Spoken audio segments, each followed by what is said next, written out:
girl thought it was just her first period, but she didn't expect her superpowers to be activated.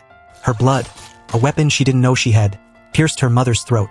Before she could react, her powers went out of control again, causing her father, who had rushed over, to fall in a pool of blood. This scene was witnessed by her younger sister. You killed them. You're a monster. Because of this, Marie deeply hated her powers, yet she had no choice but to learn to control them, to avoid harming others. Not long after she started to master her abilities, the government began to regulate soups. Once they turned 18, they had to pass a strict test. Failure meant being sent to a psychiatric hospital, while success led to admission to Godalkin University, with a chance to even become a teammate of Homelander. Marie, through her own efforts, successfully gained admission.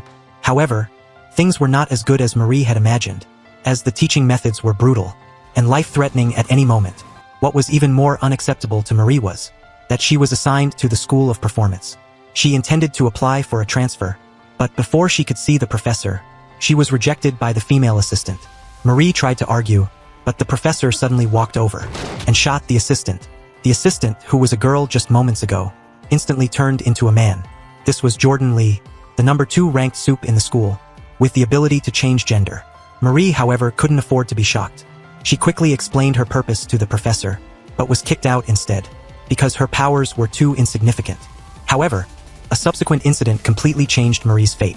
A rogue student was causing chaos on the street, injuring guards, and even flipping a car with his bare hands. Marie quickly used her powers on him, but it had no effect on the boy. Fortunately, a student nearby, Andre, quickly used a garbage can to pin the boy down. The guards then swarmed in and successfully restrained him. Because of this incident, Marie met a new friend, Andre, the number 3 ranked student in the school. Andre was very friendly to Marie, not only inviting her to a party, but also introducing her to the top 5 students. At a party, while Andre was demonstrating his powers, an accident occurred, and his powers went out of control, injuring someone. Seeing the person lying in a pool of blood reminded Marie of her mother's tragic state. She didn't want the tragedy to repeat itself.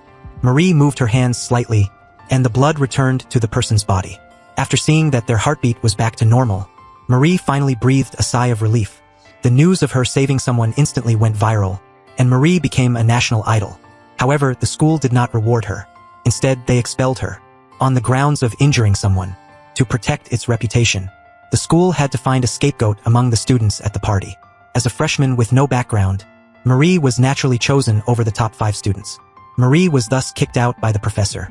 Having lost her parents at a young age, if she was expelled from the campus again, she would be sent to a psychiatric hospital, where all the superpowered lunatics were locked up, with no possibility of ever getting out. Therefore, Marie decided to give it one more shot. This time, she would show the professor her true power.